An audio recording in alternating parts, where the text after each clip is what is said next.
Frank's last case.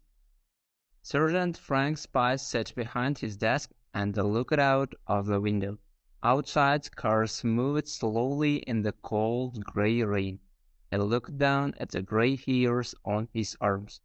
His round stomach pushed against the desk. This was his final month before he retired from the police. For Frank, his last day couldn't come too soon.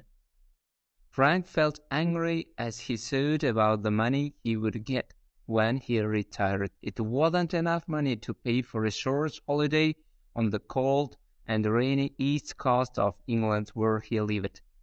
It certainly wouldn't pay for his dream holiday, a luxury round-the-world cruise. Just then, Inspector Spencer came to Frank's desk. Spencer had perfect white teeth and he was always smiling. 3 years earlier, Spencer had been promoted. Now he was an inspector at the young age of 40. Frank wasn't so lucky. He had worked for the police for 40 years and he was still a sergeant. Frank knew he wasn't as handsome or as friendly as Spencer. Sorry, Inspector Spencer. But Frank was a better policeman. Frank had a nose for crime and Spencer didn't. That nose meant Frank could think like a criminal and solve the most difficult crimes. As a result, the younger man often asked for Frank's help. In fact, it was the only time Spencer spoke to him. "Hey Frank, can I ask you something?" asked Spencer. Frank wasn't surprised. "Do you know who the Babingtons are?" Spencer continued. Everyone knew who the Babingtons were. Ronald Babington was a super-rich owner of Babington's Oil and his wife, Tabitha, was a model. Together, they loved showing how rich they were. They often appeared in magazines like Hello, with their beautiful house and their collection of cars. Last month, Ronald had bought an enormous diamond for Tabitha. The diamond sat in a large gold and glass case at the end of long red carpet. There was an alarm system to keep it safe. Spencer continued to explain. "Someone told us about a plan to steal the Babington diamond." Frank tried to look as though he was surprised. "Peggy, the owner of Dog and the Dog Pub. Her 2 local criminals making the plan," Spencer said. "She asked us to keep her name secret, of course." "Okay," Frank said.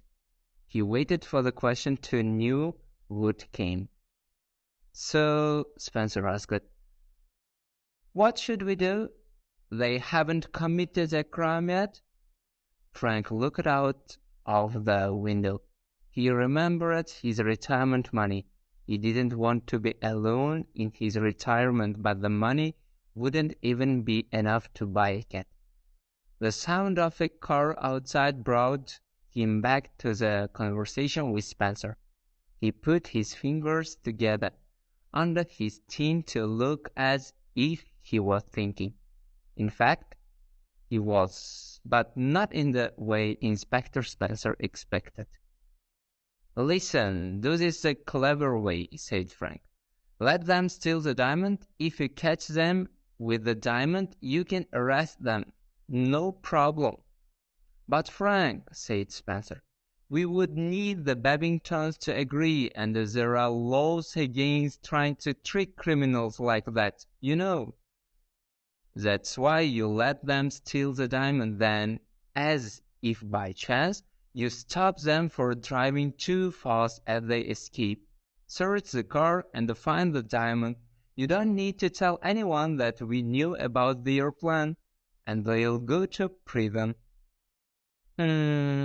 Okay. Spencer was uncomfortable with the idea Frank was suggested, but he knew it would work.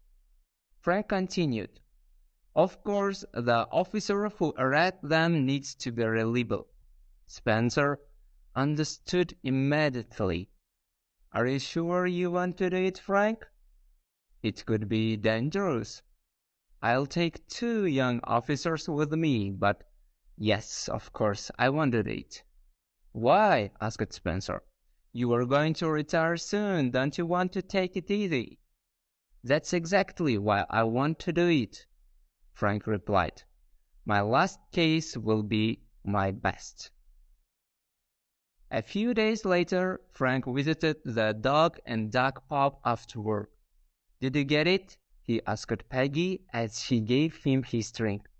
Yes, I have now got a perfect copy of Babington Diamond, she said. I told the glassmaker I was a big fan of Babington's and I said that my boyfriend wouldn't buy me a diamond of my own. You need a new boyfriend, said Frank. If I were your boyfriend, I would buy you a diamond ring and take you on a long luxury cruise. Oh, really? She said and smiled.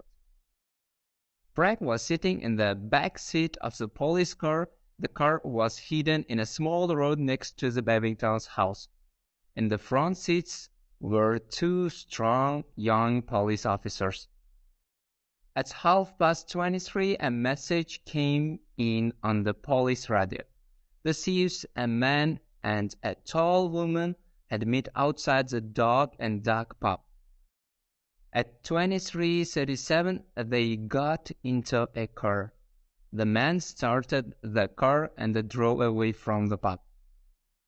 At midnight, the thieves passed the hidden police car on the way to the Babington's house.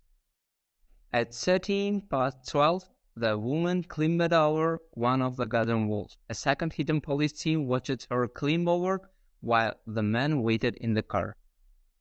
At 12:20, the woman climbed back over the wall. He had an excited smile on her face.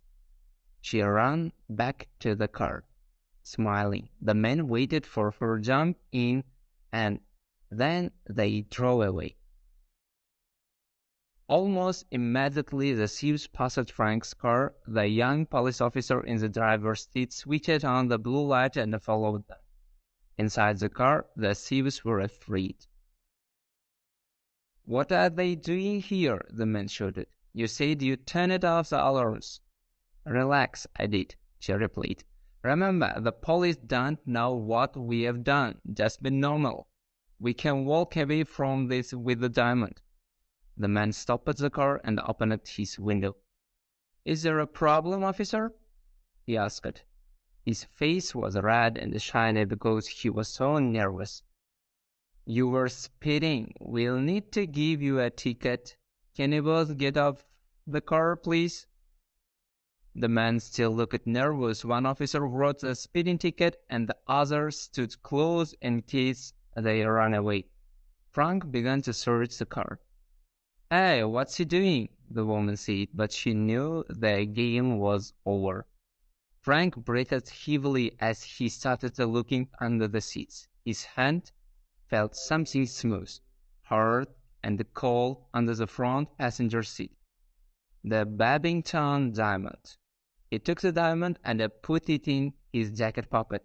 At the same time, with his other hand, he took something very similar out of his trouser pocket. He held it up. Okay, you two, he said. You are under arrest for stealing this diamond.